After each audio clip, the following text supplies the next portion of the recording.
Thousand Night Radio. This is the weekly music podcast where every week we get into a different band, different artist, and we break down one of their records. We get into the music, lyrics, how it was made, and everything in between. My name is Tyler, and way out there, hundreds of miles away, is Jeff. While you're listening, go to Spotify, Apple Podcasts, give us 5 stars. If you're watching on YouTube, you smash that subscribe button. That's what the kids say, dude. And that's all I have for the boring intro. So we are in chain reaction season on the podcast. So if you didn't listen to the album or the rankings episode, 3 weeks of bands that played a chain reaction that were significant in chain reaction's history. And if you don't know what chain reaction is, it is a famous venue here in Orange County, California, Anaheim, California, that just shut down 2 days ago. They've been around since 1996. A lot of your favorite bands have played at this venue, especially when they started out. So 3 weeks of chain reaction season, and we're starting with Horse the Band today and the Mechanical Hand, their record from 2005. Second or third record, depending on what you think. But the Mechanical Hand. So let's get into this, Jeff. Let's get into our origin story with Horse the Band. What do you got? Go.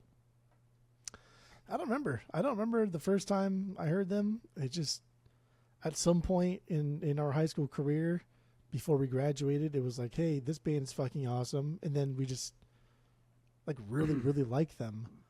But by the time the Mechanical Hand came out, that was it. We loved it, and I don't know where it came from. I don't know. I don't know. I have no idea. Okay, literally no idea. That's it. That's all I got. I got nothing. All right. So my origin story is I heard about them in high school. So I think it was like junior year of high school. I heard one of their songs. I don't remember what song it was, but I remember Cutsman. It had to. Yeah, it must have been Cutsman or something because it was on Borlax. Because Mechanical Hand hadn't come out yet, and I saw them at Chain Reaction. So 2004. Maybe I went with Kyle Palo. We might have gone and seen them. I honestly don't remember who I saw Horse the Band with. I've seen Horse at Chain. Maybe Brian Moore. I don't know who the fuck I saw him with, but because I've been to so many fucking shows, especially at Chain. I don't remember, but I did see them a few times at Chain. Back in the Borlax and the Mechanical Hand era, and then so that's my origin story. I kind of don't remember either where I saw them or heard about them, I should say. But just the band name is ridiculous, like Horse the Band. What the fuck is this? And then once you hear their music, you're like, I've never heard anything like this in my entire life. Like you're just so taken aback. I mean, and that's kind of my first impressions of this record, the Mechanical Hand, is like, what is this? I've never heard anything like this in my whole life. It's so fucking weird. It's so heavy. It's just bizarre, but it works. It all flows and works really, really well. It works really well. This is like Dillinger, but way quirkier, way fucking quirkier, or even BT Bam, but way fucking quirkier and less like, let's just try to make a prog rock song or try to make a prog metal song. Let's just fucking go crazy. Do that. But not to the extent that BT Bam does. That's my point. I mean, like, BT, don't smut talk BT Bam. I'm not smut talking them. I'm just saying, Horse the Band is a very light take on what BT Bam and Dillinger were doing at the time. If you can't be the best at your instruments and do proggy metalcore, then do something else. If you can't be like the most punk metalcore band of all time and put on shows that are fucking wild like Dillinger, then put on something else. So that's what Horse did. They said, let's do this because no one else is doing this. Kind of rightfully so. This is kind of a dumb fucking concept to even do. Like, metalcore is stupid. This chiptune thing they're adding to metalcore is also really stupid. Putting it together is pretty fucking dumb. And it could only have lasted a couple of years at the most. And there's no way it would have spurred an entire genre of hundreds, if not thousands of bands. Like, no. Like, this is some bands did take inspiration from Horse the Band. Like, look at the band Attack Attack, who came out, 5-6 years later? Like, 2008, 2009. And they were doing this, like, fucking Nintendo Core kind of keyboard in there. It was around the same time, with heavy fucking guitars. But it was just trash. Like, Attack Attack were trash. Attack Attack is trash, yes. That crabcore kind of shit is fucking crabcore, terrible. Yes, yeah. A lot of crabcore had... dude, calling it... I know, it's so stupid. But a lot of that crabcore had like, dumb fucking keys. Keys. True. But they were still if we say like Horse was, I always just kind of relate it to high school, right? If Horse was like junior year of high school, then Attack was like senior year of high school. It wasn't that far, like but it was. No, I feel like they started like several years after. Maybe at the very most, maybe like 7 or 8, but like not 2010. That's already way too late for like that metalcore sound. And like Horse the band, no one knew until what sophomore, junior year of high school. Yeah, I would. Right? I mean, our 2002, Borlax, 3? yeah.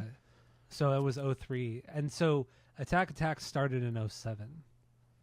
Okay, that checks long out. enough to where they could have drawn inspiration, but not so far removed where it's like you guys are just totally copying this. It's still in the metalcore realm, but Yeah. with the electronic aspect to it. But yeah, even like, dude, no one has done, even still to this day, no one has done Horse the band. I know they truly one. stand out amongst all bands. Nobody has done it like this or as good as this. It's fucking It's a stupid. crazy. It really is a stupid fucking genre. Outside of Horse the band, even like sometimes later Horse and I don't know. It's just. I don't like metalcore. Most people don't like metalcore. It's stupid as fuck. Adding this to it is a recipe for disaster. It's just these guys owned it, right? Like if you're gonna eat a shit sandwich, fucking just eat it. Get all in there. Dip it in au jus. Get in there. And that's what they did. They did, and it's That's so what they good. did. And the mechanical hand is so goddamn good. It's, dude, every song is a punch in the face. There's 2 interludes, 2 instrumental interludes. And even those are fucking crazy cool. Like they're not as heavy as the normal songs, but they're great interludes. They blend everything in together. It's, dude, this album's insane, front to back. Do you have 13 bangers then? I technically have 11 bangers, and then the 2 interludes I put as okay songs. Because What? That's what I did. I mean, I could change it right now. That's crazy that you just did 2 stupid things in one fucking sentence. It's impressive, but that's par for the course, I guess. So every song's perfect come for on. you. Every no. Then what? No. I have 8 bangers. I have 8 true bangers. My 8th banger, it could go either way, but there are okay songs on this record. I'm not sitting here bullshitting nothing like that. Of course, this isn't a perfect. So by your account, if every song is a banger, that's a perfect record. But I didn't say every song was a banger. Well, you just did. You said I could. I could change my mind. What's wrong with changing my mind?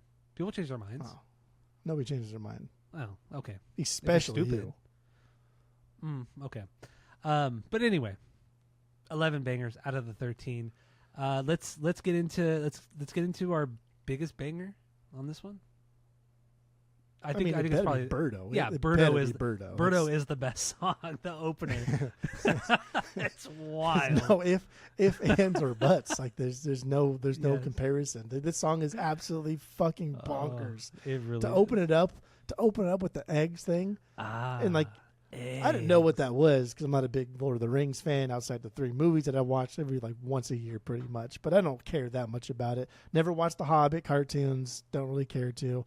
Not going to watch them now, even that I know this. But yeah, it's from the Hobbit cartoon, and it's from like 78, 77, 78. Bilbo and Gromit. What's the guy's name? Gollum. Gromit. Bilbo and Gollum. They're going back and forth asking each other riddles. And I read through the riddles, dude. They're fucking hard riddles. Like I would have guessed this shit. But they're going back and forth, and the answer to the riddle that Bilbo asked Gollum was eggs. And Gollum's like, eggs. Eggs. Because he gets the answer, right? And that kickstarts this fucking wild ass song. It's just instantly after the eggs, the ta ta ta ta, just the drums kick in so hard. Oh my god! And then everything stops and goes, Bert. Da, da, da, da, da, And then we get just absolutely wild. That's more toward the end of the song. I'm getting ahead of myself. But yeah, just that part toward yelling, the end is crazy. Just yelling bird and then getting the kick drum like the doop, doop, doop, doop, doop, right? Before we press into the actual song, dude, perfect synth tone. And that's something they played around with on Borlax, and then even before that, Cutsman has perfect synth tone. But not every song on Borlax has perfect synth tone, especially in their early ones, their EPs, their demo or first record. They're playing around with a lot of like how can we have this shit sound like it's not coming from like the 80s, but also that it's still kind of like hard and aggressive that can blend with like chuggy guitars. And there are times in there, and on this record too, I'll mention a couple songs, but their guitar tones are not good sometimes. They are not good. Yeah. They're coming, especially some of the higher notes that he plays. Dude, they are straight up playing through Line 6 spiders. Like that is what they bought. That's their fucking but that's fine. That's what we all used in this era. A lot of metal kids love those fucking. We had one at the studio. Spiders. Jesus. We had one at the studio the other weekend. Brian So had one. Like everybody had a fucking Line 6 they were so spider. cheap. They were so fucking cheap. They had all these different tones you could play around with. They had the blues. They had the crunchy. They had like the insane setting, right? Like the fucking Spinal Tap 211, the insane setting. But that's what a lot of these tones sound like. But they know that, and they make it work for them, right? Mm-hmm. Just because you have a shitty tone doesn't mean like the song's going to sound shitty. Just make it work. Work around it, right? Eat around the mold, right? You get moldy cheese, eat around the mold. It's fine. That's what they do here. And a lot of these songs, dude, do not sound good on their own, but god damn, they make it work. They do. And like this is an example too, because they're able to get this weird like swing in these slow parts in this album, right? When they kind of like. It's not necessarily a breakdown, but they kind of get into these little grooves. They don't last maybe like 30 seconds, 40 seconds at the most. Yeah. But they're just like uber melodic on all fronts, and everybody really, really gets into it. But the guitars never stop doing that sound. But the way they get away with it is like the drum kit kind of like sounds tinny and kind of sounds like it's a shitty fucking drum set. Yeah. But then they got the keys in the back, right? And that's when the keys really shine. The keys are like, all right, now it's my time to take over. And there's a little bit of distortion to it. But then also the bass, dude. The bass drives through, and it's kind of like chuggy. Kind of like, fuck, man, I had the song earlier, but I can't think of it now. I'll think of it later. Because there's a lot of like cool 90s sounding, like System of a Down, Rage Against the Machine sounding parts to a lot of the things they're doing on this record. But Birdo's the best example of it. Anyway, Birdo's something else. It's a good song. And it's a good song.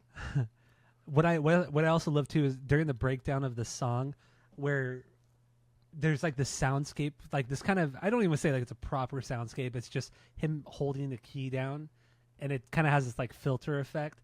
So you have this during the breakdown, and then it builds a little bit, some chugginess, and then all of a sudden the guitar goes, bum, bum. You hear that he like as high as you can get on the fucking neck. He goes, and he slides up the neck, and he does it twice. And I think that little touch, those two notes and that slide, just make the song so perfect. Like you don't need a lot to make a song perfect, and that right there during that breakdown was just perfect. And then it builds, and then you get the second, and then the pause, dead silent, and then. Da da da da da da da da da da da da, then just goes fucking crazy, and then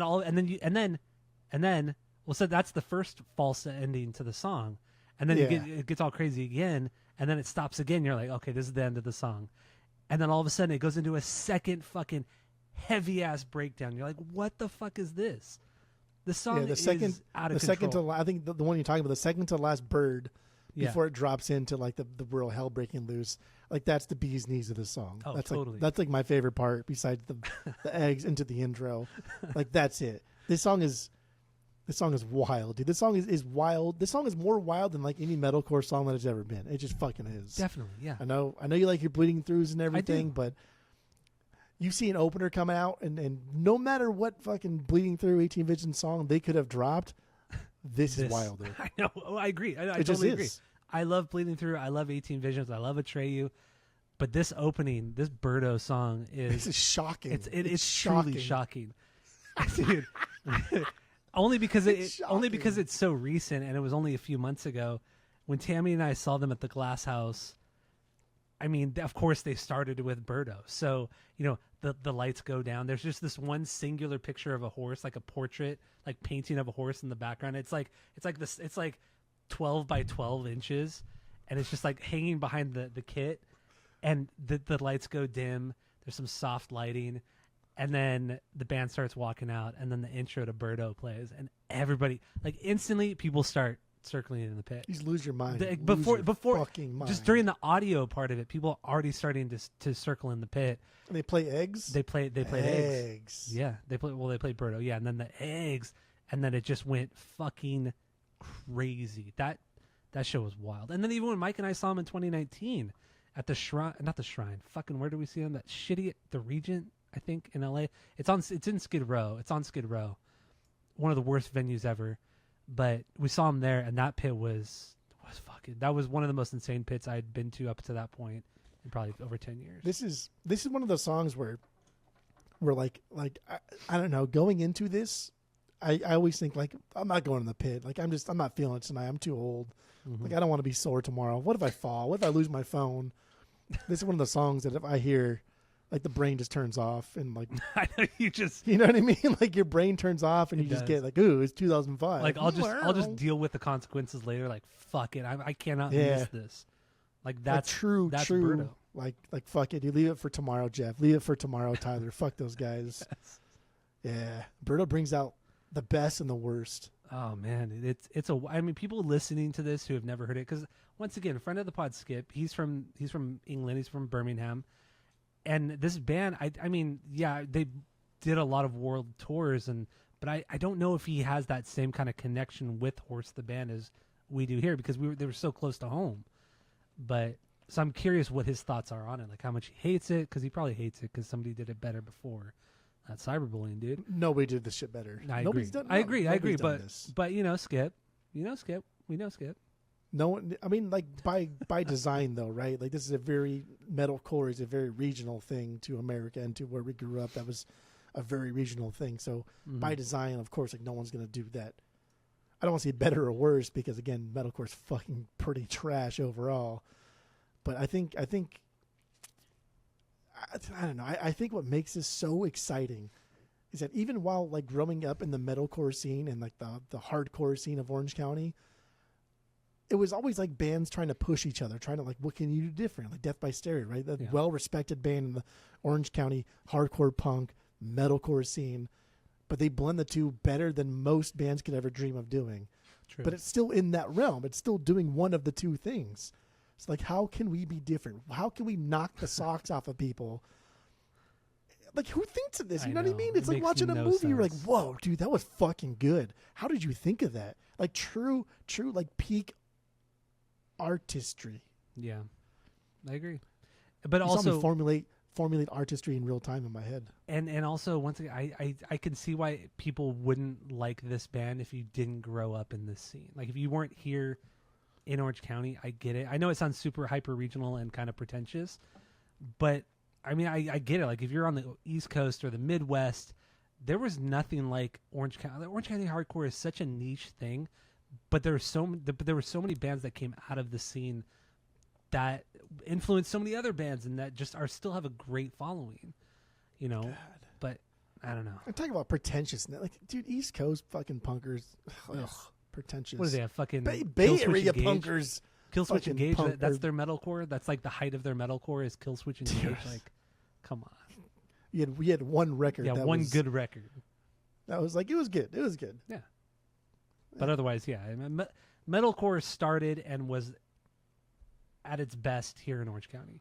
Maybe LA, but Orange County had the best metalcore, hands down.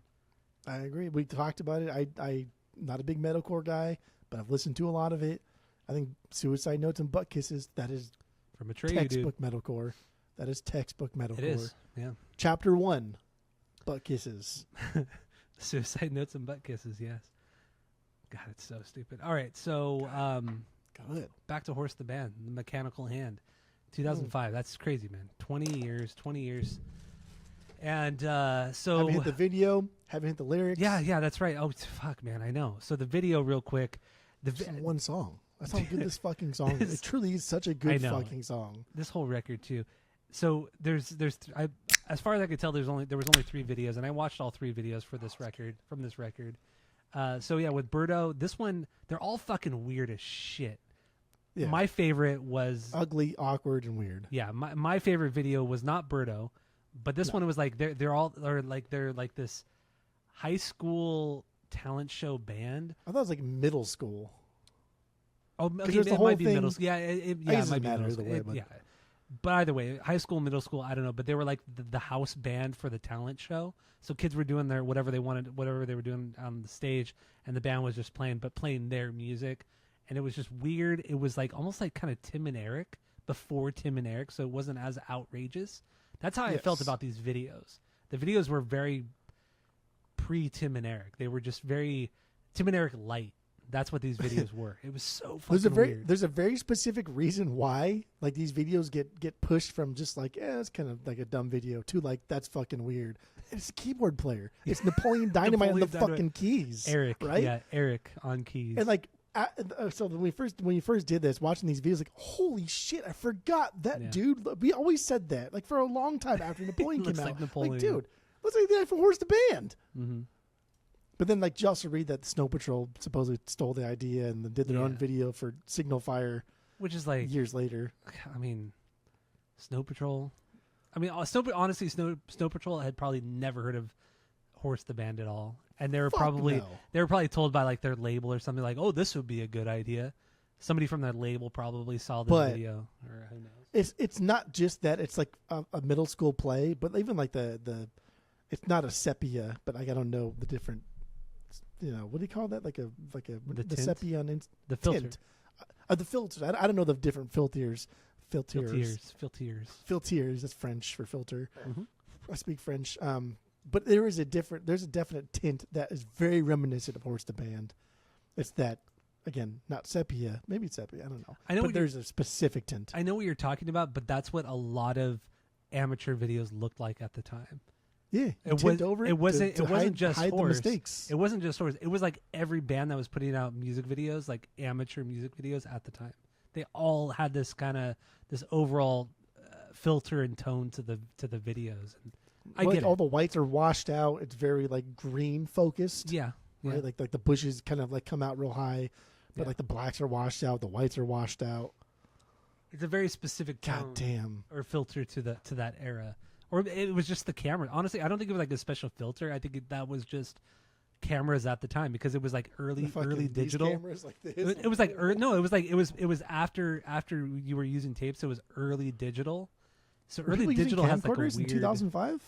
We were, but it was digital. We were just kind of tape. No, there was still tape, but most at that time, like people doing music videos, they were spending like a couple $1,000s on like brand new digital cameras. Video cameras and shit. But anyway, 0-2. Lyrically, I like his lyrics. I like Nathan's lyrics a lot on this record. So I came Way into better this than I thinking thought. he's just going to be saying bullshit and talking about McDonald's and dumb fucking shit. But then when I started reading, I was like, damn, bro, you grew up in the emo scene. Yes. You have emo lyrics on metalcore, Nintendo core fucking instrumentation. He's an emo kid. This kid's an emo kid through and through. And Birdo's fucking proof in the pudding here. Yeah, it's about being bullied and teased. And I mean, he does have a lot of lyrics. Like every song, there's just a lot of words. A lot of words. Dude. The one negative thing I have to say about it, he does a lot of like obvious rhyming, which isn't necessarily bad, but I mean, when you throw up like some lyricists where their lyrics are fucking fantastic but everything flows and tells a story, his kind of does the same, but the rhyming is too obvious. Like it's like night and light, and you know what I mean. Like the rhyming was just too, I don't say amateur, but just too easy. That was the only negative thing I have to say about his lyrics. But I I liked his lyrics. I mean, for a metalcore band at this time, the lyrics are pretty solid. Well, especially in a genre where no one gives a fuck what you're saying because can't understand them. You can't understand them. And like emo kids aren't really jumping on board with the metalcore phase anyway. It's more like the hardcore punkers, and the hardcore punkers are just angsty, roided out bros anyway. Like who cares? But this is pretty deep. So like the things that I read about Birdo was that his stepdad was a dickhead, hated his stepdad, abusive. One thing that I saw was and that's the whole egg concept comes into play here with the Birdo and Mario. But there was something about eggs and his stepdad. And I think there was a specific event in his life where he was supposed to eat his eggs and he didn't.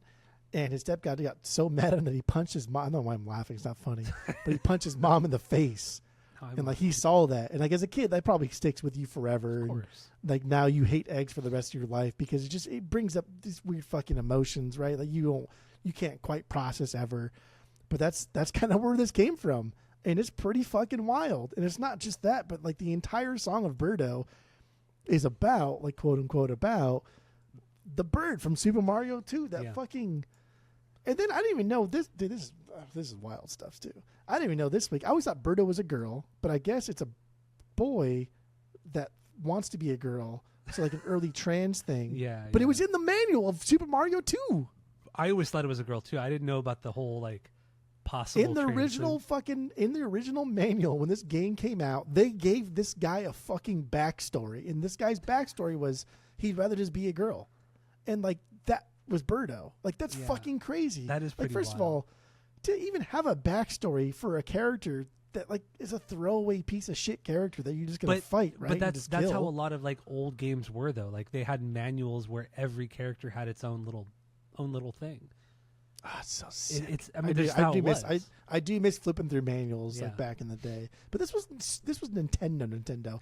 I never had a Nintendo when it came out, so I didn't flip through a lot. I didn't need it, but I had a neighbor who had a Nintendo, and so there was this guy that I grew up with, and my parents were friends with him and his wife, and he was like, honestly, him and his wife were like 23 or 24. They were young. They had no when kids you were at like all. When 10-ish. I was like 6 years old, and the Super Nintendo wasn't even out yet. But I remember and they had no kids because they were young. They were in their early 20s. They just like to party and hang out with my parents and all that shit. But your parents were still young at the time too. Yeah, my right? parents. They were like 30, I think, by the time I was that age. But I remember going over to his house. He had a regular Nintendo, and I swear to you, he had every single Nintendo game you could possibly have. Damn. He had every fucking game. And this house is wild because he had this like giant entertainment center. This is like 1992 or 2, I think, or 1993. So expensive shit. And because they had no kids and expendable income, they just bought a lot of shit. And they lived in Fairmont Hill, which you're familiar with, that area. We were next door neighbors. So it was a 3-bedroom condo. They had the master bedroom to themselves. Damn. Yeah, master bedroom to themselves. And then the 1 bedroom was her room, and it was the cow room. She loved cows. So she had cows. Like moo cows? Moo cows, yeah. So everything in this room was cow. Like, it was fucking insane. She even had cow fish. There's a fish called a cowfish, and it's a black and white spotted fish. I swear to you, it was fucking wild. And he had his own room, and that room was the Frisbee room. And every part of the wall, my mom will confirm this too, because she thought it was crazy. Every part of the wall, the ceiling, Frisbees. Like, you couldn't even see the wall. It was just fucking Frisbees covering the wall. and they had a parrot that would fly around the house. So they had like perches all over the house. What the fuck? And the parrot would fly all over. I swear to you, this is the weirdest family that has ever existed on Earth. My mom and dad would confirm every bit of this story. And then one day the parrot got out, and they never saw it again. But of course, yeah, of course. But no, there were perches all over the house for the parrots. And one time she found a bunch of baby ducks outside. So she brought the ducks in and she raised them in her bathtub. And she'd go out every morning and pick up snails to feed the ducks. Fucking wild couple. But in the end, I used to go over there all the time, and I would just play Nintendo. Like me and like the other neighborhood kids, we would just go over and play Nintendo. This sounds like the intro to one of those Forensic Files fucking things. I mean, looking back on it, yeah. Either like you were diddled, they were swingers, or they had people in their basement. All that stuff is so fucking weird. Yeah, I mean, looking back on it, it seems really weird and creepy. But my mom especially was really good friends with the wife, and yeah. So I mean, we would go like to Disneyland, or we go like places with her, with them. Hey, I don't know if it's something more, whatever was happening. You have a 3-bedroom house and you waste a room on fucking Frisbees? And another room on cows. It was, I swear, dude, it was so fucking wild. It was wild. But in the end, yeah, everything he had so much Nintendo shit. No words for this. This is so fucking weird. Yeah. These people are so weird. You ever look him up? Oh, he died. He was, he had diabetes, and after we moved out of that house, a couple years later, they divorced, and she left, and he spun out of control, and he stopped taking his insulin. He stopped taking care of himself, and he died like 5 years after that. Yeah, from his diabetes, because he had. I mean, Wow. he just kind of didn't give a shit anymore, so he died. Damn. And so that was like late '90s, probably, when he died. So he was dead by 35. Oh, probably, yeah, easily, because he That's just completely crazy. gave up. Yeah, Huh. yeah. But I don't know Damn, what the happened to her. My mom, The honestly, 90s were wild. my mom probably still talks to her. My mom still talks to people that you would never expect. Like, that's just my Yeah. mom. You know my mom. It's like my mom too. Yeah. Yeah, they just I don't know why. Like why? Yeah, yeah. That's always my question. Like why? Who cared? Mhm. Why? But the 90s were wild. You had rent was so fucking cheap, and you're making decent money. No kids. You can buy whatever the fuck you wanted. Yeah, I know. What a time to be alive. The 90s. Yeah, 90s and before were Good. wild.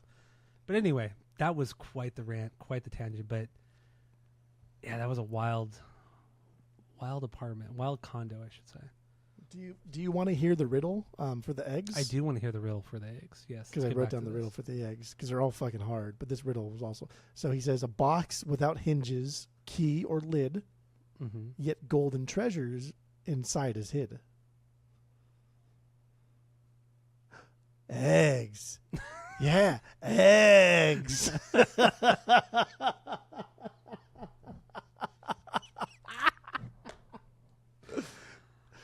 It's so good. Isn't that a fucking hard riddle? That's a really. I would have never guessed eggs. Dude.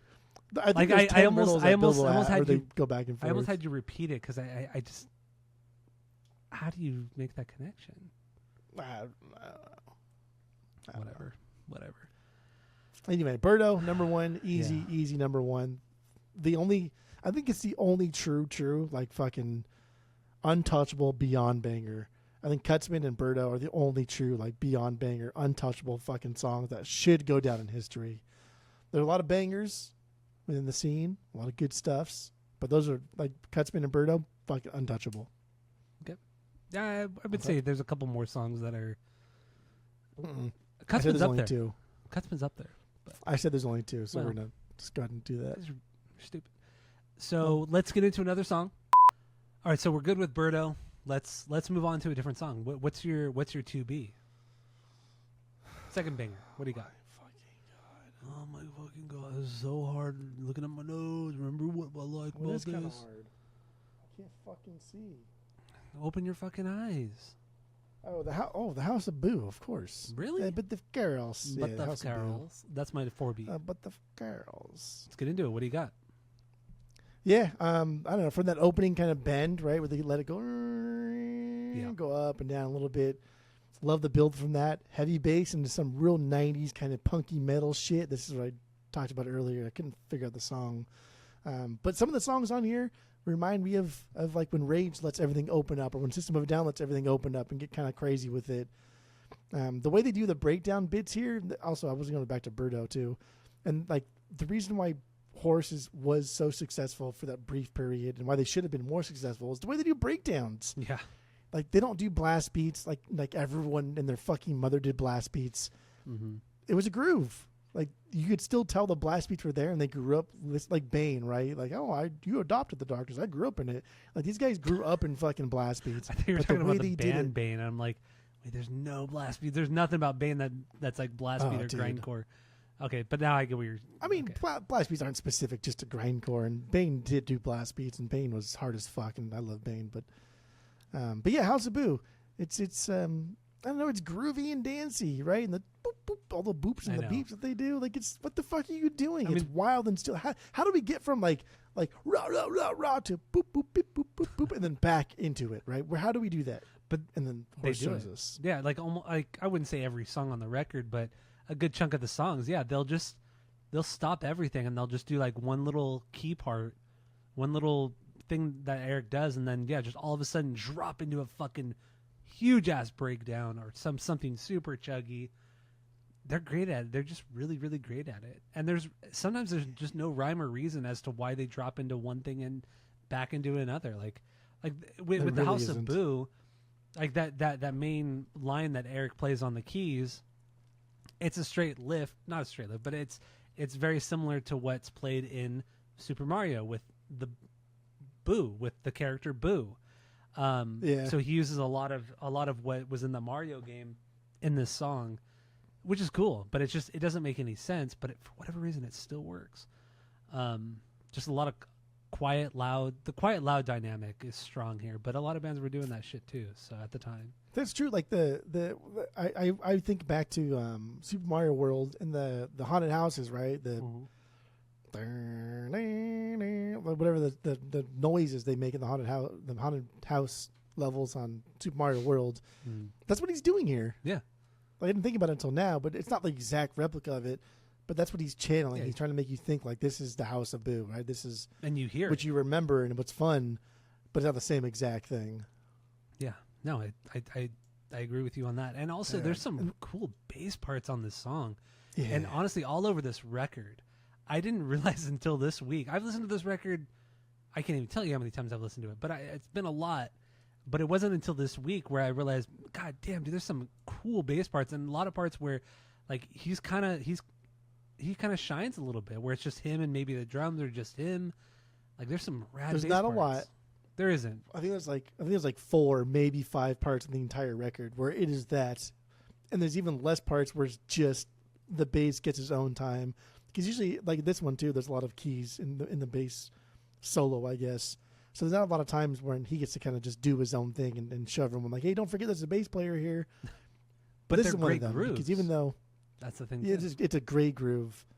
But like in the drummer kind of does a disco beat, like on the offbeat with the crash, the like that thing at the very end. They love the disco beats on this record, dude. Fucking, it's good. This is a good song. Yeah, that's good. Yeah, that's good. Dropping back and forth once again between genres and styles and parts. This record's wild. This song is wild. It is. I dig it lyrically. What do you have on this one? I thought this was literally just about Boo, and then him just going along the lines of video games. That's it. So I thought this was a little bit deeper. I thought this was about his abusive parents, or abusive stepdad, I should say. You know, it's talking about, you know when abused kids say, you know, oh, I hid under my blanket. My dad came home drunk. You know, I was afraid of him because of all the yelling and this and that. You know, really sad shit. And when you read the lyrics to the song, it kind of follows that story of, you know, being it's later at night. He's hiding under his covers in bed, all that kind of stuff. In the darkness, he's scared, and he can't wait till terrified. Can't wait till the light comes out in the morning. I think it's about being abused as a kid. You know, whether it's verbally, physically, whatever. That's what it is. I feel there's not a whole lot written about Horse to Band, right? Obviously, because why would there be? But I wonder if there was a lot of abuse like directed at him, or if the dad just would hit the mom instead of the kid. You know, like that type of dynamic. Yeah. Like, if you don't listen to me, that's fine, but I'm gonna take it out on her, type of thing. Which is still like fucking just as bad. You know what I mean? That's still terrible. Yeah. But I could see that. That also makes sense. That makes sense. Also, so you did mention that not a lot is written about the band, which I generally agree with you on that. And we would also both agree that, you know, they did put out a 11.5-hour documentary, but it is a tour documentary, not on the band necessarily. But dude, that tour is wild. Yeah, it's the Earth Tour. That was literally what it was called. It was like in 2009 or 2008, I believe. And they called it the Earth Tour. Before their third record, or during their third record. So, yeah, I think that was like 08, right? Maybe 07? Yeah. 07. Yeah. So they went on this... 45 countries in 90 days. They had no money. Yes. All they did was put on credit cards. He accumulated $60,000 in debt. And just from the trailer, because I would like to watch a documentary. Oh, I'm going to definitely watch it. Well, I agree. You have nothing else to fucking do. They play Tekken 3 and shit. So why would you not watch fucking Tekken fucking 3? This guy would do Tekken 3. Yeah, I'm not watching I'm not going to spend 13 hours of my life watching a documentary on a band that can play 3 songs really good over and over and over for entire. But anyway, That's fucking crazy, dude. Just like, fuck it. Let's go on a tour. Who's booking us? I don't know. We'll do it. We don't have a manager, right? No, we can do it. Okay. Who's hauling our gear? We could do it. Like, what? I know. Like, wild. 45 countries in 90 days. And they're and then in the trailer, they talked about a country I had never even heard before. Oh, like, Turkmenistan or... yeah, yeah, that dude, exact have you read about that? Like, what the hell is wild, that? right? Dude, that's it's just like this, wild. like Ukraine bordering fucking. It's not a real country. It's like this one guy who's such a megalomaniac, and he I forgot what countries they are. I think it's on like it's part of Turkmenistan or something, some shit like that. But yeah, the tourist. I think it borders Ukraine or borders part of Ukraine or something to do with over by Ukraine. Possibly. And they finally got their own team to even not qualify, but be like acknowledged for the Champions League. But then like the next Champions League, FIFA was like, you know what? Nah, forget it. You're not a real country. Like we said you could do it, but we changed our minds. But yeah, I never heard of that place before. He's a crazy dictator, and he only allows like white cars to be driven within the country. Like it's so strict, but it's like this massive like utopian looking city. It's fucking wild. You watch videos of it of people traveling there because you could travel there. It's not like North Korea or some shit like that. You could travel there, but yeah, dude, it's just fucking wild. Look at that. I Transnistria, it's something weird like that. Yeah, it's something similar to what you said, but I never heard of it. And I just like these kids who are early 20s who are fucking this is the era of like the Bloodhound Gang documentary where there's a lot of nudity, right? There's a lot of like gayness whenever you're on tour like that with the friends. A lot of people in drawers, pantsing, a lot of alcohol. And these guys aren't like, they're not like the Strokes out here. They're just ugly fucking dudes. I know. Like just ugly. They're not out breaking guys. hearts. They're not out breaking girls' hearts. Yeah. But they probably did. And like, because they're in a band. We talked about it with other people from our life. We're like, really? Just because someone's in a band? Like, really? Like, oh, yeah, for sure. Instantly, yeah. Oh, they're a musician? Oh, they're instantly hot. What? Yeah. Like, wow. Speaking of that, too. Skipples is lucky. He's lucky. I don't go out much. I know I don't go out much, but I went went out. What all you do is go out. I went out like I went down to downtown Fullerton like a couple months ago, but Tammy and I went with some younger people in their early 20s, and we're 38, 37, and we went out with some younger people, and one of the girls, sweet as can be, she's so nice. I won't drop any names, but she... she's dumb? No, she's not dumb at all. She's actually very, very smart. But there was this guy that we were hanging out with that was a friend of a friend, and he was nice enough. He actually reminded me a lot of Ronald. Like his personality was very, very Ronald, and then they ended up linking up and hooking up, and I'm like, this guy's pulling her, like she's like really pretty, and she's funny and she's really smart. And is he in a band? No, he's not. Player? He's not. And I'm like, this guy's pulling her, and then Tammy and I talked about it the next day, and she's like, yeah, he was kind of cute. And I'm like, are you fucking kidding me? This guy was not a good looking dude. I think a lot of times, because it's just a generational thing. Also, like, just if you just ask, right? Like, yeah, I guess so. Yeah, ask and you shall receive. Like, how did he? Like, he probably because he asked. Yeah, he just went with it and asked. Yeah, probably because he said something. I don't know. God damn, dude! Like, and you think he was like a good looking dude? And she's like, yeah, he was cute. If I was younger and I wasn't with you, yeah, I'd link up with him. Like, whoa, that's wild. But anyway, I don't know. Good to see the dating game still there, though. Yeah. What's weird when you hang out with like younger people like that, like in their early 20s, like that's really young. Yeah. Like early 20s is young. I think the girl was. I think she's like 23, and then the other girl, two girls we were with, her like 24, 25. Yeah. Yeah, that's young. Yeah. It was a fun night, but damn, man, crazy shit. I mean, not just because like obviously the drinking thing and waking up the next day and like, I'm fucking tired. Like my liver, I can actually feel my liver pleading with me to not do that again for a while. But also just, man, these kids are cooked, dude. Like I think every day that just Anybody under the age of like 25 is just absolutely fucking fried. They are fucked. At least in America. Maybe. These kids are fucked. Fucked. Some good tangents. Good. That Good people tangents. probably Get back won't to- care about, but whatever. They love the tangents. We do love the tangents. So we got a really actually nice message from a friend of the pod, Isaac. He's been listening for a couple of years, but he left us a really nice. He sent a really nice DM. So shout out What to is that? Isaac.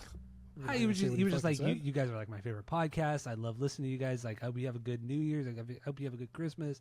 Like, just like a really wholesome, genuinely nice message. Was Is he sent from to us. America? He's not from No, America. he's from here. No, he's from the States. Yeah, I think he's Midwest. I think he's Midwest, Oh. which is That's why. Yeah, Midwest. Grew up in a nice, people. wholesome Christian I family. know. No, he seems like a really nice guy. And he always like reaches out to us, and for the last like He's 3 our or so only. years. He's our only fan that just is nice to us and doesn't talk all this shit. Yeah, right. He's the only one that doesn't like talk shit, whether it's like real talking shit or just jokingly talking shit. He never. I don't think he's ever talked shit on us. Yeah, Never talk shit. yeah. He's a cool dude. Good for Isaac. Huge shout out. You shut up. So anyway, let's get into another song.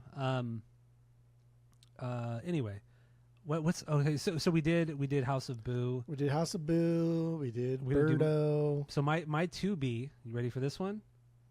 We didn't even do our top 10, but that's fine. A Million Oh, we Exploding didn't- Suns. Yeah, we did not do our top 10 favorite Horse the Band songs. Whatever. Who cares? Fuck it. Even I went out of my way to get it done, and we still didn't do We it. still didn't do it. We always forget that. I'd say we forget half the time we do the rankings. We forget. I always do our forget to top 10. do it half the time too, until like the day of. So my number 2 banger here, The Black Hole, the last song. Black Hole, the closer. Dude, everything about this song. It's just as intense as Birdo. The synth here is absolutely insane.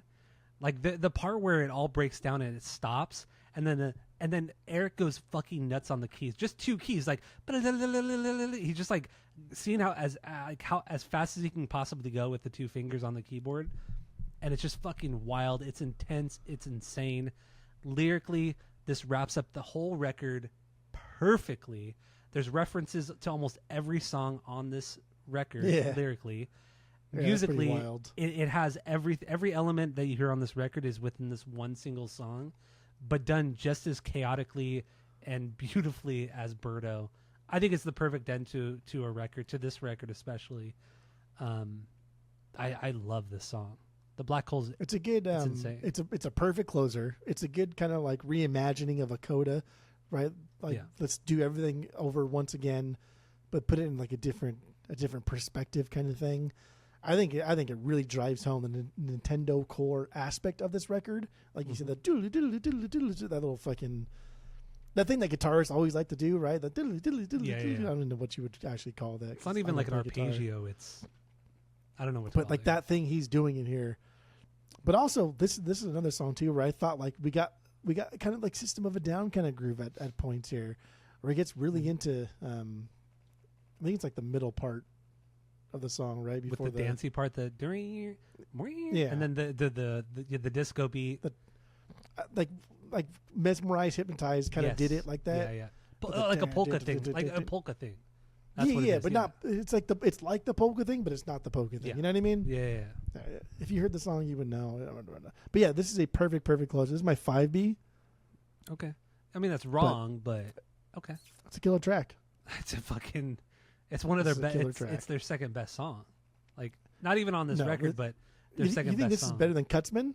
Yeah, I think it's better. I mean, No. Cutsman is my third favorite song from them, but yeah, no, the top Cutsman 3: is your best Birdo, song, followed by Birdo. The Black Hole, and then You Cutsman. probably have never heard Cutsman, Well, okay, so that's that's the fine. problem. Yeah, I like how this album is bookended by chaos. Yeah, Different kind of chaos too. Like Birdo's just straightforward chaos. There's really nothing else going on in that song except their attempt to just fuck you up.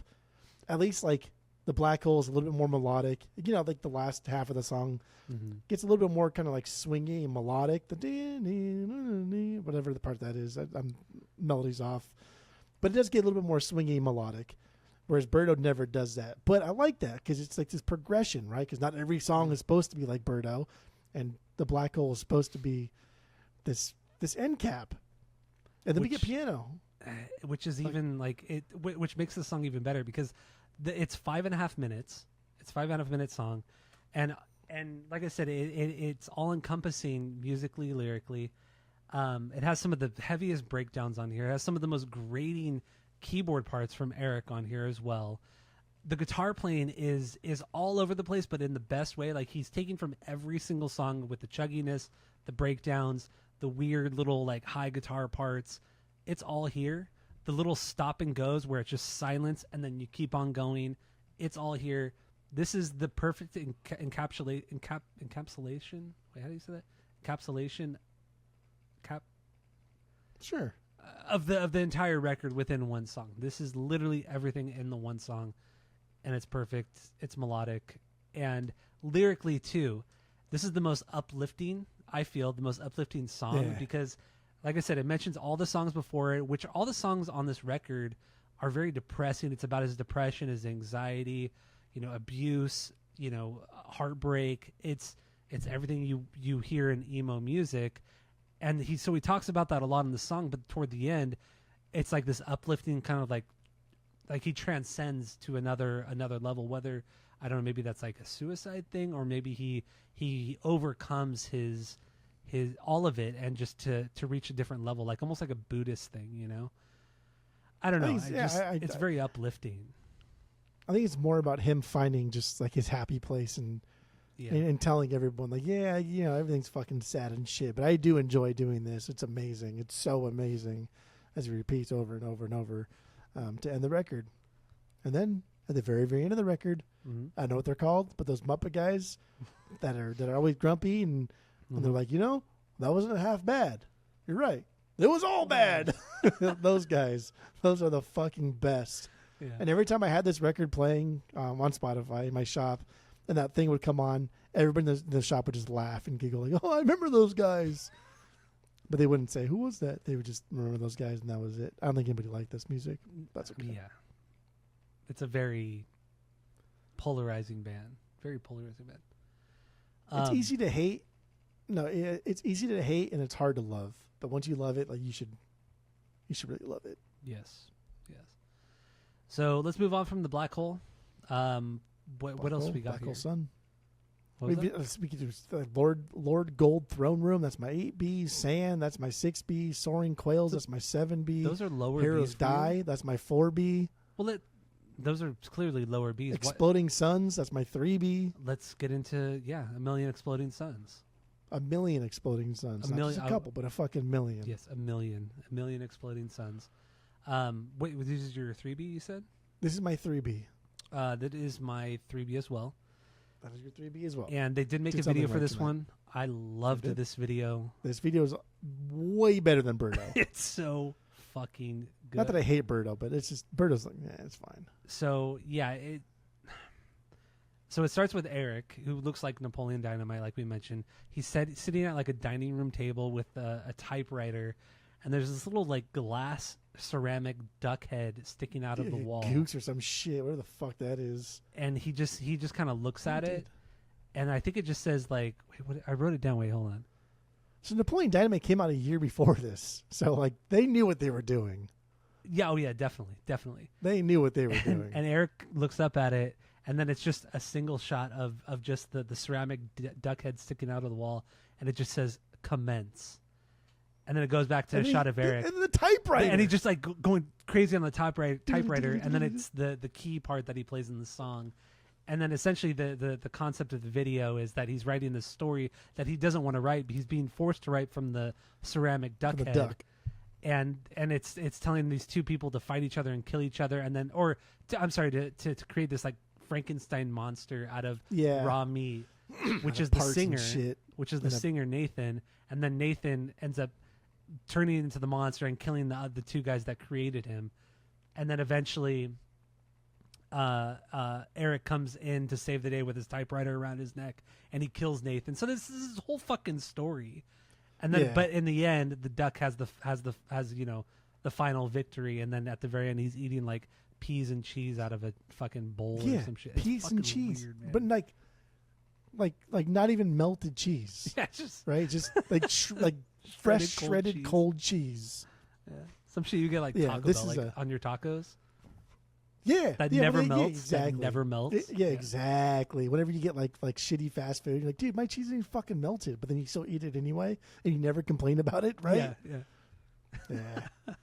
Just slutty fucking fast food. God Slutty damn. fast food. But yeah, Million Exploding Suns, 3B. Dude, what a fucking transition from Birdo. The perfect metalcore song as is, but then you add like that deep chiptune synth in it, and you get Nintendo Core. This is Nintendo Core. Yes. And like, oh, Nintendo Core, it's been something different. People hate it. Like, whatever, fuck off. This is it. And like in passing, these guys created Nintendo Core. It was like in an interview they did, and people were like, "What the fuck? What are you doing?" He's like, "I don't know. It kind of sounds like Nintendo. Maybe it's Nintendo Core." Like, you know what I mean? It was just in passing. They created this genre, this short-lived genre that nobody gives a fuck about. I like this song as a showcase Nintendo Core. Like Birdo is just sweetness all around, but like this song showcases exactly how you'd answer someone when they say, "What the fuck is Nintendo Core?" It's this insane instrumental bits, right? After the breakdown, it's just like everything just rolls along and it's metal as fuck. It really is. And how they go from the major riff scale pattern and they add in like little like minors to like slowly creep back into like the overall metal thing is just like in the 3.5 minute, 4 minute mark. Like what the fuck is going on here? Like you went, I don't know, dude. This song is wild. I love this song. It's great, and they never stop. Like this is probably one of the outside of the Vulture song. This is probably like the fastest, most aggressive, like straightforward hardcore song on the entire record. Yeah, there's a lot of elements like Nintendo Core and a lot of like metalcore elements, but when it comes to strictly hardcore, this is probably one of the closest songs to it. It's just that's what you need. Yeah, no, like you need hard metalcore mixed with chiptune, and that's Nintendo Core. That's it. That's it. That's it. Chiptune is something I had never heard of until I never like bothered even looking up until this week. Because it's stupid. Yeah, it's really stupid. It's been around for decades before this. I never knew that was a thing, or I'd never heard that term before, I should say. Because it's stupid. It's dumb. I guess to be fair, like who outside of us, like who really cares about Nintendo Core? Yeah. Well, Nintendo Core, I can just hear him. I can just hear Bocephus. You think chiptune's stupid? Well, so is fucking Nintendo Core, idiots. Fucking dumb fuck. Fuck that guy. All right, so this song, I mean, they do what they do best, where they'll just do the full stop or almost the full stop sometimes, and then Eric will just do his keyboard thing, and then a fucking big hardcore drop will happen, and it's just fucking heavy and nasty as fuck. And goddamn, if you've never seen this band live, I mean, even now, I know I said it earlier, but even now, 2025, these guys are in their mid 40s now at this point because they're a little bit older than us. Their shows are insane. Like their performance is insane. The crowd is fucking insane. Like I told you, because like, yeah, it's us. It's our age. There's a couple people that come into my shop all the time. One guy's name's John. He's a really cool guy. Like same type of music. Fucking just he's a cool dude. But we have conversations where he'll be like, "Oh, I'm going to see X band, tomorrow or Thursday or whatever." Like, "Oh, you gonna get in the pit?" He's like, "Nah." And I'll be like, "John, you gonna go in the pit?" It's like, yeah. And that's like that's perfect, right? Yeah. You tell yourself like, I'm not going in the pit. There's no way. But you get there and you're like, oh fuck. Yeah. There's no way I'm not going in that pit. I know. Like I know I'm gonna hurt tomorrow. And I know how it's gonna be fucking awful. Like it instantly changes in your mind. Like you hear that first note and you're like, I gotta go. I gotta fucking go. I gotta Dude, go. I'd be knocking over children, old ladies. I'm like Costanza out there. I fucking be pushing everybody out of the way. I don't care. Dude, music is so rad. Music is so rad, dude. Going back into the show aspect of it too, it was funny because when we were at, I put my beer down for this one. When we were at Unwritten Law, because I remember I kept seeing there's a lot of girls at that show. Mm-hmm. That crowd didn't understand like the punk aesthetic. So when because we don't really go to the main pit until it's a band we want to see, right? So we're hanging back a little bit and then we get in there. But to get to the pit, you have to push. You got to. It's skin on skin contact. Mm-hmm. You just have to. I have to put hands on you.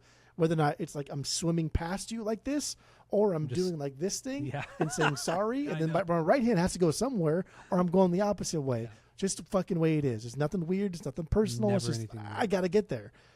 The Unwritten Law show, there was a lot of pushback, a lot of boxing why out. Why are you so close? Why are you so close? Exactly. Yeah. Exactly. And I think that was from the female side of punk shows. Which I understand. Which I understand. Of course I understand. Yeah. They're all fucking weirdos out there, for sure. Yeah. The Bouncing Soul show, I'm sure the Vandal show, any Pennywise, any like punk band you go see that's, the male gaze is full well there. No, it's just push. Yeah, and like if somebody, even if somebody knocked me super hard to where I'm visibly shaking, I looked real quick. I'm like, oh, he's going to the pit, whatever. Yeah, I know. You don't get mad. It's like instantly you never gone. get mad at anybody at a show, and you can't get mad at these fucking shows. You just can't. This is the lifestyle, and if you are getting mad, you shouldn't be there. You should go in the back or just go home at that point. Or it's just get a fucking. They have seats now, dude. Like go on the top on the balcony, get a chair, get a seat. Spend a little bit extra, so you don't have to get mad at everybody else. Yeah. I don't know how that played into Million Exploding Suns, but I don't know. I don't know either. But that's fine. This has been very rant based. You want another rant about the lyrics in this one? Let's get into the lyrics. What do you got? The Sentry. It's like the superhero, the Sentry. I don't know if you call him a superhero or not, whatever. But I'm not like a huge comic book guy. Actually, never. Yeah. Actually, I did read a little bit of comic books, but not a whole lot. But like my neighbor's brother had a lot of comic books. The same guy that I stole the Sublime CD from, he had a fuck ton of comic books. I would read them from time to time over there. So I do know a little bit about the Sentry, but I was reading more about the Sentry, and the song's kind of about the Sentry. But the Sentry has a really cool fucking story, and he's never been in Marvel until recently. I guess he was in the Thunderbolts, which I had not seen the Thunderbolts yet. But yeah, he's ridiculously powerful being, like so powerful, like the Hulk's fucking terrified of this guy. Like he's infinite power, like beyond Omega level status. So he's way more powerful than Professor X, Storm. Like fuck all of them. This guy's on a different fucking ball game. He took on Galactus, went toe to toe with Galactus, right? Mm-hmm. The guy eats planets for fucking breakfast.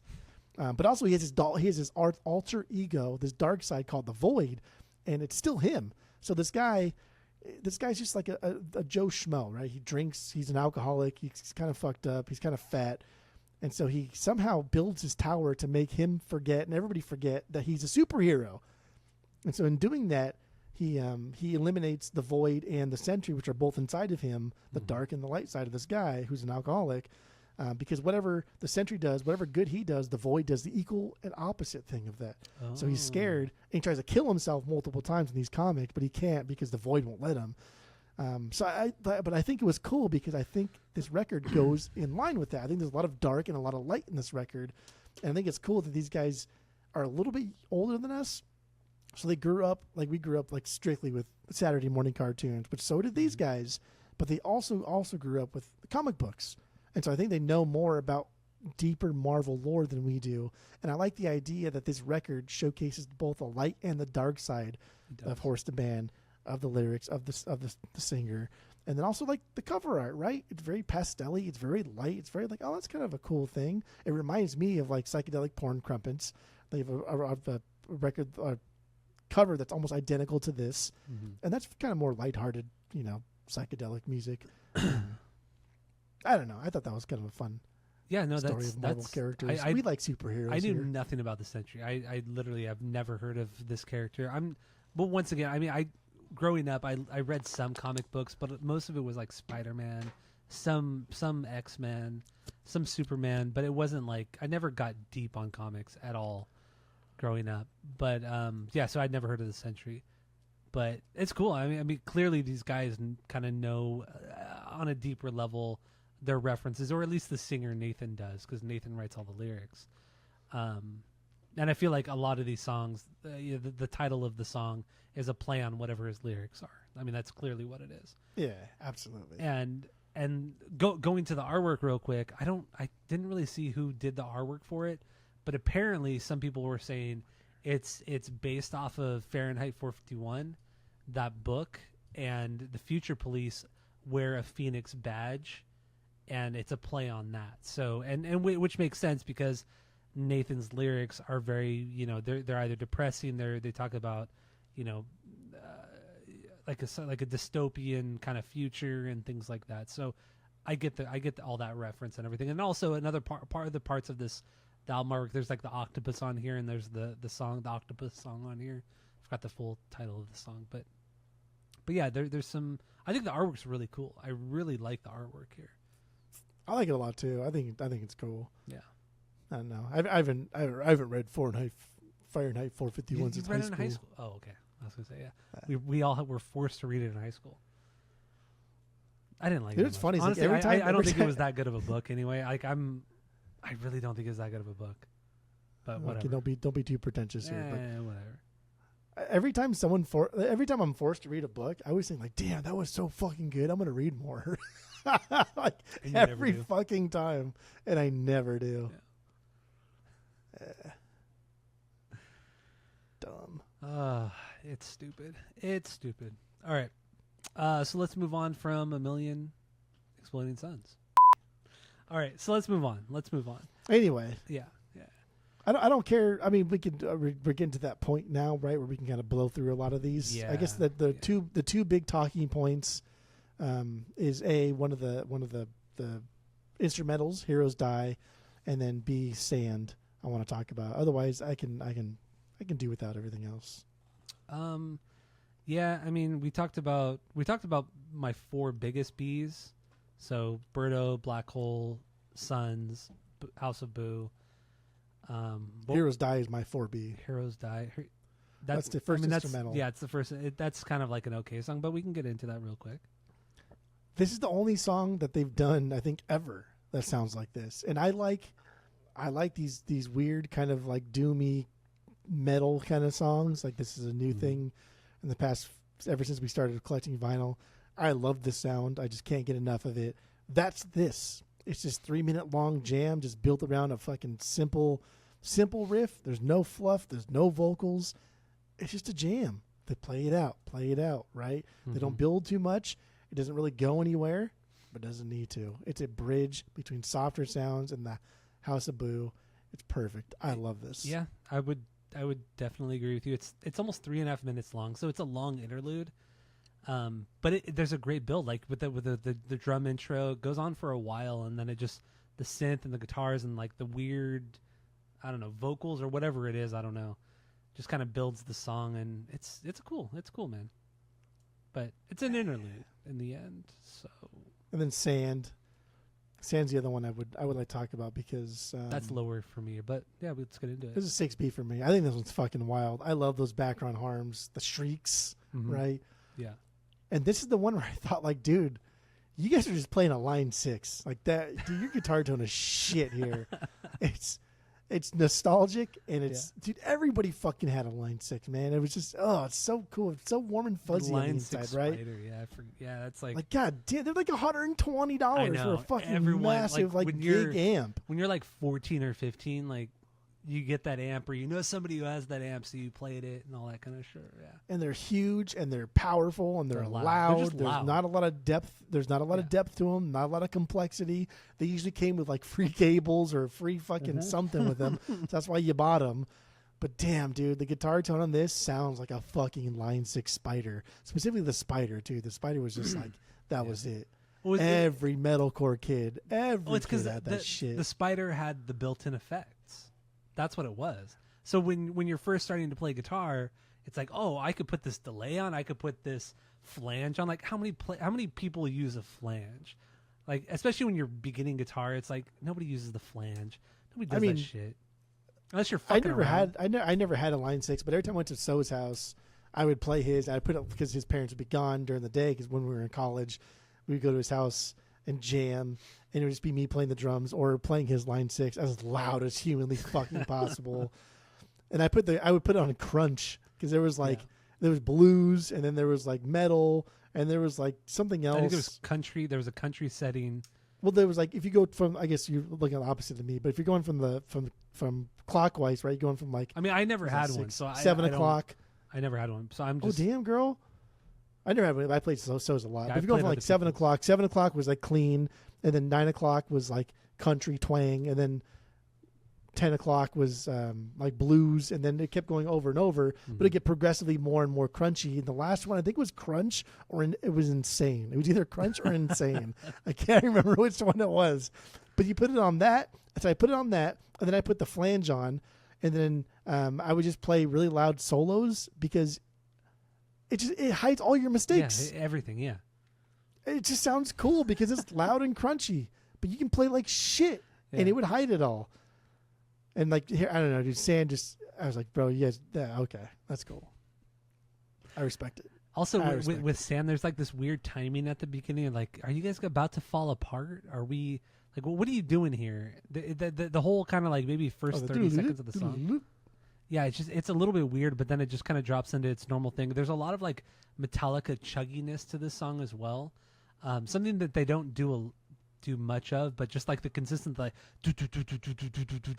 just like a single note or just like a single power chord just chugging that, very Metallica, which is cool. I mean, it's cool. I mean, I have nothing bad to say about this song. If I was good with computers, I would take what you just did, the choo like that, and I would just make it like a fucking 15-minute long loop, and like that would just be that would be it for me. Yeah, that's annoying. But you know, lyrically though, I once again I like his lyrics a lot on this record. I mean, it's him like warning people like, don't get too close to me. I'm a mess. Like, I'm gonna probably ruin your life. I'm gonna be a shitty person, a shitty friend, a shitty partner, boyfriend, whatever it is. You know, like knowing his shortcomings, but not wanting to get better. And just saying, like, you're going to have to deal with me for who I am now, and I'm not going to change for you. And that's pretty good. I was like, dude, this song's about his baggage. Like, he carries his shit around constantly and warns everyone around him that he has it. It's pretty good. Yeah. That's pretty fucking right. We got it. Essentially the same thing. It really is the same, yeah. Like, this guy's broke. Dude, this guy's broke. He's broked up. Mm-hmm. Tore up from the floor up. So, Sand, good stuff. Good. I really honestly dig his lyrics. I really dig them. I think because like not his fault or whatever, but the bar was fucking so low for me. I had such low expectations for his lyrics. I expected to breeze through his lyrics in like 13 minutes. I know. Okay, I'm done. I thought so too. Because there's 13 songs, right? Yeah, that's like a minute per song. I'll read through them, fucking call it a day. And then Birdo, I was like, oh damn! It took me like 30 minutes just for Birdo. I was like, oh shit, this is gonna take a minute. Yeah, there's some good shit here.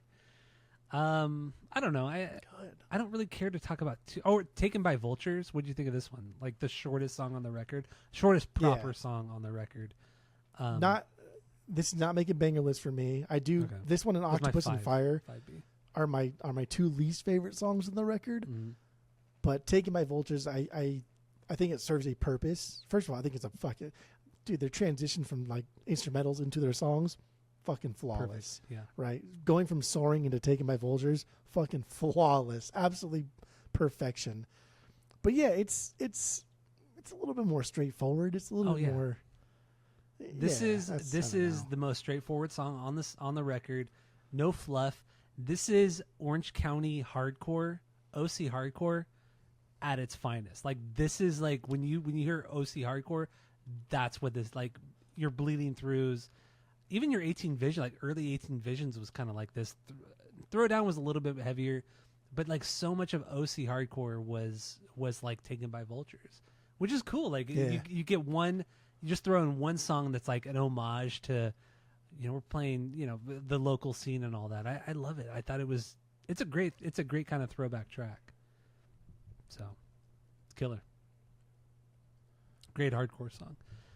But otherwise, no, I think I'm pretty good here, unless you got anything specific. No, I was just Googling real quick to see like when, if ever, did Horse the Band play Showcase Theater.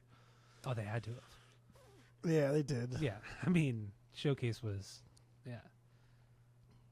fuck, man, probably a lot. I never saw my Showcase, obviously, only at Chain and a few other places after. But I've only been to Showcase once. Showcase, dude, that venue, that's crazy too. Showcase is gone. Yeah. Chain Reaction's gone now. I mean, Glass House, honestly, Glass House might be the next one to go. But like they've built that area up pretty well though, to where there's other things to do besides the glass house, right? Yeah, no, I mean, like I can see why Showcase left, and I can see why Chain. Like, what the fuck are you gonna do after you leave Chain? Chain Reaction's like in a shitty fucking area. Showcase was like in this weird strip mall that didn't make much sense. No, and as far as fuck. Yeah, it was, and well, I mean, so is Glass House. Glass House is far too, and Pomona. Going from still, like, Anaheim to people Pomona, live there. That's true. Back in like the 2005 era, like people were still kind of going to Corona and moving there, and it was the big booming spot. Like now, it's definitely different. But like, dude, Orange County kids aren't going to go that far. They'll go to Pomona for sure because we're going to LA, right? That's what you feel like. But you're not even close to LA. That's the thing. It's like we're going to Los Angeles. We're going to Pomona. Plus, like, dude, like there's college out there. And this, the college, but also like what I said earlier when Tammy and I went to go see, was it Horse? Actually, when we saw Horse this year, I hadn't been to Pomona like on a Saturday night in over a decade probably, and when her and I went on a Saturday night, the place was packed. Like we had to pay for we almost had to pay for parking, but we ended up finding street parking. But that was after like 25 minutes of looking for a parking spot. Because we're like, we're not going to pay $20 or $25 for parking at like some like random lot like 5 blocks away. Like, fuck that shit. So we fucking drove around for a while before we found like a street parking. But no, that place, that part of Pomona has, I was shocked on a Saturday night how busy it was. It's crazy. That's good. It's good to see.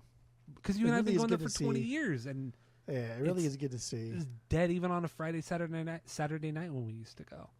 We're too early in season here, Chain Reaction season. Yeah. To get overly nostalgic about the sadness of Chain closing. So yeah, we won't get into that until we'll save it for episode. the next second or third episode. Yes. For sure, the third episode, because that's going to be a sad one, but it's going to be a big episode because we're doing a very huge band, like a massive. For sure, the biggest band that's ever played Chain. Yeah, 100% the biggest band that's ever played Chain. Yes. And I thought it was. I guess people can just guess, but whatever. We'll get there. Okay. All right. So let's wrap it up. Let's give our final thoughts on the Mechanical Hand from Horse the Band. And then we'll rate it based off of our world famous 3-point rating system, where 3 is a perfect album, 2 is a good album you're going to continue to listen to, 1 is a bad album, but give it a shot, and 0 is the worst thing you've ever heard. What do you got? Go. So by definition, this is not perfect. Destruction by definition. Yes. Destruction by definition, which I forgot I ordered at your house, and it came today in the mail. I remember you ordered it, and I was shocked you ordered that. I'm like, because we were listening halfway through. You're like, I just ordered it. I just bought it. I just bought this record. Like, really? And you're like, yeah, I just bought it. Why the fuck? I was like, why do I not have this? It's so stupid. Yeah, we were pretty toasty. It came fucking today. Too, by the way. The Suicide I totally Machines. forgot to order that. It was a good drunk me present to sober me. I was like, oh, dude, good job, man. Usually it's the other way around. You finally did something right. Yeah, that's what it was. Yeah, it's usually a shitty present. But anyway, by definition, this is at least a 2, but it's not a 3. This is not perfect. There's really no metalcore record that should ever be considered perfect. It's just except by Butt design. Kisses, the genre sucks. Butt Kisses is not perfect.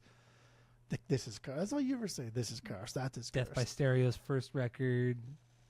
See, we're not. See, we're now we're Looks Could Kill. If Looks Could Kill, I still don't is the think greatest it's a metalcore record. It's not the greatest, but it's a perfect metalcore record. Because I don't think it's metalcore. I don't think it's metalcore like by strict definition of the sense. Not by the strict definition that Death by Stereo record is not, but it came from the scene and it's primarily metalcore. Yes, there's thrash, but it's and better punk than elements. most metalcore because it's not just metalcore. It's not because it incorporates punk elements, and that's why it's better than most metalcore. But anyway, how do you make metalcore palatable? If you're not Suicide Notes and Butt Kisses, you add this to it. You add some fun into it. You add some what do you call it? Some humility, right? Like metalcore is just, it's so fucking rise. What's the fucking dude? I like 3 thoughts that I'm trying to like backtrack to. I don't know what you're doing. Bleeding Through's front man, Brandon. What is the place that he owns where they work out? Rise Above Fitness. Rise Above. Metalcore is so fucking Rise Above Fitness. I'm not saying they're douchebags or whatever, right? Yeah. Like, I'm not saying that. It's just like metalcore became Tim Lambesis trying to execute his wife. That's what metalcore became. God, that's such a brutal thing to say. That's what metalcore became. It became a bunch of fucking bros listening to shitty fucking music that sounded the same, just trying to bulk up as much as they possibly can, taking over or back alley creatine, looking at you, Anton, looking at you, Jahit, looking at all these guys. Even Brian Snow kind of dabbled in that shit for a minute. I'm looking at all that stuff. That's what metalcore became. Metalcore should have been this. It should have been fun. It should have been lighthearted. It's fucking music, bro. There's nothing deep about this. It's stupid. It's all stupid. Embrace the stupidity. Yes. 2.5. There you go. Perfect. There you go. 2.5. I like it. Yeah. I don't think they're the greatest thing to come out of the Orange County hardcore scene, out of metalcore and all that. But they really dabble in so many great elements of metalcore. There's death metal on here. Obviously, all the Nintendo stuff, the synth stuff, which, yeah, bands were doing, like Bleeding Through. They had a keyboardist, but both the girls that were in the band or are in the band, there was more like soundscapes. It wasn't like let's over the top. It's more she's like been there since like early, right? The current one, Marta, she's been there since 2003. But they've had a keyboardist since the second record. Yeah, since the second record. Never knew that until I saw them live. But anyway, yeah. So they're there for like the soundscape, like little things, nuances. But with Horse the band, it's just like it's all over. That's their lead guitarist. It essentially is their lead guitarist. Yeah, and it's fucking wild, but it works. Like once again, it didn't come off as cheesy as say your Attack Attacks. It seemed like they were just trying to have fun. And I did see a YouTube comment today on one of their videos, and it was like I wish I could remember it for like word for word, but it was like one of the most perfect quotes. God damn it. It was like, I'm going to have to go back and find it and send it to you separately. But it was, and everybody was like, people under that comment were saying like, nobody could have said it better than this. And it had all these upvoted comments. And it was such a simple statement that's talked about like people making music. It was essentially like people making music because they wanted to play music for the rest of their life. It was something along those lines. Like you're just making music because you love it, and that's what you want to do for the rest of your life. Like fuck anything that what people say about your band and what record labels want you to do. It was something along those lines. That's exactly true. When you go on a fucking 45 country tour in 90 days with no money. With no money, yes. Like what? And I'm excited to watch that documentary. I'm really excited to watch it. I'm going to start watching all it 13 tomorrow. hours of I want to watch. Well, it's 11 and a half. So it's 10 and a half. If you want to get specific and be a little bitch about it. No, but I thought there was another like an extra part of it. So I think I don't know. It doesn't in matter. the trailer it says 10 and a half, 45 countries, 90 days. But I think the video on YouTube is 11 and a half. I think that's what it is. Anyway, who cares? This is an incredible record, and I'm going to give this I'll give it a 2.75. I'll give it a 2. I mean, it's not perfect. It's not perfect. That's good. But as long as it's not a 3. Yeah, no, it's such a timestamp for the scene, for music in general at the time, but it's just not perfect. Like nobody does anything spectacular, but it's so unique and so it's just unique. That's really what it is. It's so unique. I love it. This is like one of those bands where like you get together with people our age, maybe from our area. And we're talking about like, oh, remember metalcore? Remember Atreyu? Remember this? Remember that? Yeah. Like, dude, remember Horse the band? And we're like, oh, fuck yeah, I forgot about them. Yes. Yeah, and everyone gets fucking excited, instantly stoked. Yeah. That's Horse the band right there. Love it. Love those moments. So, love them. Anybody out there, if you've never seen Horse the band and they happen to come through your town, they don't tour or play shows often anymore, rarely at all. And if they do, it's mostly here in California. But they did a U.S. tour this last year, and they did a lot of the U.S. Go check them out. You're not going to be disappointed. I mean, yeah, they're older now, but their shows are still insane. So go check them out. Chain Reaction season. We're starting that now, and it's going to be a good time. So next couple episodes are going to be something. I don't know if they're going to be fun, but they're going to be something. So they're not going to be as wild as this episode, as this band. The next episode will be a good episode, though. It's by a band that actually is really good. I mean, talk about a band Keyboards that's like, too. Talk about a band that's like almost the complete opposite of Horse the band that we're doing next. But very much keyboard driven. There's a lot of keyboard. Yeah, they are a pop punk band. Let's just say that. So that's all we have. Thank you all for listening. Go to Spotify, Apple Podcasts. Give us 5 stars. If you're watching on YouTube, you smash that subscribe button. That's what the kids say. So that's all we have, and that's it. That's all.